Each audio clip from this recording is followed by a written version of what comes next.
Ако всяка година се страхуваш от кантара по време на празниците, това видео ще ти спести много излишен стрес. Нека първо да успокоя с истината за покачването на килограмите по време на празниците. Повечето хора не качват реални мазнини за няколко дни. Това, което виждаш на кантара, е просто задържане на вода, повече въглехидрати или просто подуване. Това не е истинско напълняване и не е дългосрочното качване на мазнини. Да започнем с най-честата грешка по време на празниците, а това е гладуването. Много хора си мислят, че ако гладуват преди или след празниците, като наказание за това, че са преяли, ще компенсират многото храна, която са погълнали или ще погълнат. Проблемът е, че тялото ви не мисли така. От биологична гледна точка тялото ни не разбира какво е диета. За него просто има храна или няма храна. Когато гладуваме, мозъкът ни изпраща сигнал, че имаме недостиг и сме в период на недостиг на храна.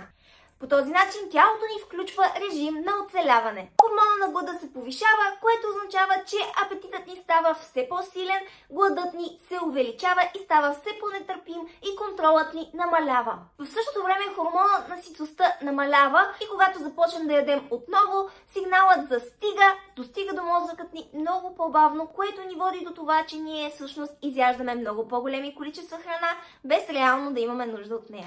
Ядем повече, преди да се усетим, че вече сме сити. Метаболизмът ни се забавя, изгаряме много по-малко енергия, когато сме в режим на покой, ставаме все по-уморени и по-малко активни. Йо-йо ефектът не е липса на воля. Той е биологичният отговор на тялото ни, когато просто ограничим достъпа си до храна. Тялото се опитва да ни предпази от следващ глад, ако той изобщо настъпи. И за това колкото по-екстремна е една диета или гладуване, толкова повече се засилва обратният ефект от нея. Ако искаме стабилно тегло, тялото ни трябва да се чувства в безопасност, храната ни да бъде редовна и да не изпадаме в крайности. А сега няколко прости трикчета, с които ще ограничим преяждането по празниците, без реално да гладуваме. Вярвате ли или не, но мозъкът ви възприема количеството храна, което сте погълнали, като достатъчно или недостатъчно. Затова има значение какви чинии използвате, когато се храните. Например, ако използвам голяма чиния и в нея сложа количество храна, което да кажем е нормално, мозъкът ни го възприема като все по-малко и недостатъчно, тъй като не е изпълнило цялата чиния. Затова използвайте по-малки чинии. В по-малка чиния храната изглежда повече, дори когато не е в огромни количества. А мозъкът ни възприема, че ние сме изяли цяла чиния с храна и имаме доста по-осъзнато хранене. Друго трикче, което може да използваме и всъщност е доста полезно, е да говорим с хората, които са с нас на масата. В празниците идеята не е просто да седнем на масата, за да се наядем и да изядем някакво огромно количество храна. Идеята е да се съберем, да си говорим и наистина да обърнем внимание на важните за нас хора. Когато седнем на масата, е важно да разговаряме с близките ни, а не просто да залягаме върху чинията и да трупаме от всичко. Разговорите с близките ни хора помагат за това ние да се храним по-бавно. Когато дъвчем храната по-дълго време, първо изразходваме повече енергия за това да я сдъвчем по-добре, второ тя е сдъвкана по-добре, което помага за по-бързото й преработване и разбира се, мозъкът ни получава сигнали, че ние се храним по-дълго време, което повишава чувството, че ние вече сме сити, защото доста дълго време сме се хранили. Също така, когато се храним, е хубаво да избягваме екраните. Не гледайте телефона си, не гледайте телевизора си, като екраните ни разсейват и ние не осъзнаваме колко храна изяждаме, докато гледаме дадено предаване или докато просто си ровим в TikTok. Хубаво е, когато се храним, цялото ни внимание да е насочено към това какво количество храна ядем и дали реално се чувстваме сити или вече ядем просто по навик. Следващото нещо, което можем да направим, е да намалим консумацията на алкохол, тъй като алкохолът стимулира апетита и ни кара да ядем повече храна. Също така избягвайте напитки, като например сокове, в които съдържанието на захар е прекалено високо, а от друга страна може да заместите всичко това с пиене на чаша вода.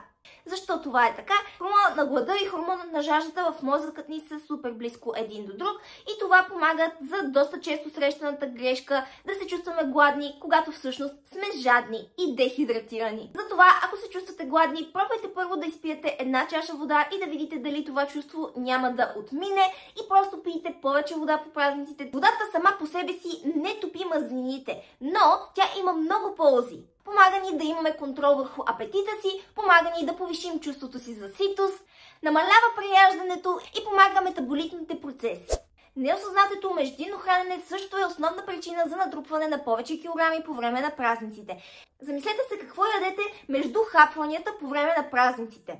Реално по време на празниците храната просто е през цялото време. Събуждаме се сутрин, закусваме, но на масата има останали някакви сладки от вчера, които просто ще си подзимваме, докато не стане време за обяд, а след това след обед ще седна да гледам любимото си шоу с един чипс под ръка или накрая просто ще завърша с вечеря, а вечерта просто ми се хапва нещо сладичко и ще си взема една вафличка. Всички тези междинни хранения пречат на организма да разбере кога едно хранене е приключило, дали реално е приключило и постоянно до организма ни достига някаква форма на храна и на калории, от които ние нямаме нужда.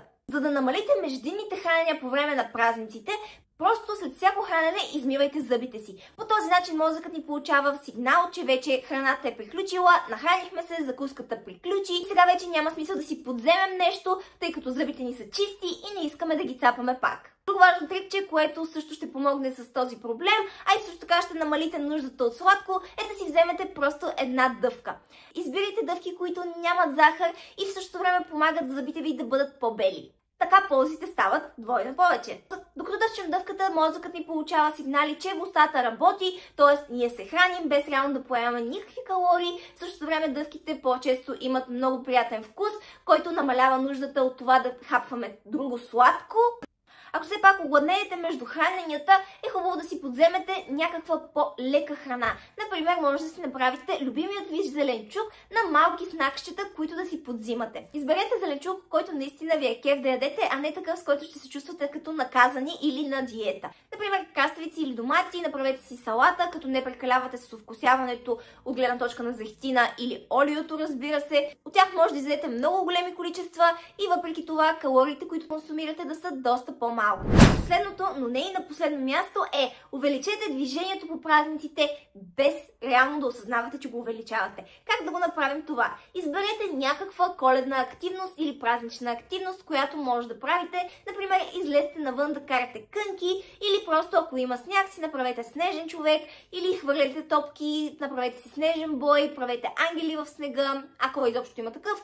Ако няма такъв, просто излезте до коледното базарче, обикалите по магазините, тъй като когато мозъкът ни е заед да гледа какво да си купи и какво да не си купи по магазините, той е заед с други мисли и не осъзнава, че през това време ние увеличаваме до броя на крачките, които правим през деня. Ако сте на парти, просто станете да потанцувате, тъй като танцуването също е добър начин да изгорим калории, докато се забавляваме. Надявам се клипчето да ви е било полезно. Ако е така, харесайте го, абонирайте се за канал и цъкнете камбанката, за да ви излизат известия. Последвайте ме в Instagram. Весели празници и не забравяйте да прекарате страхотно време с любимите си хора. Чао!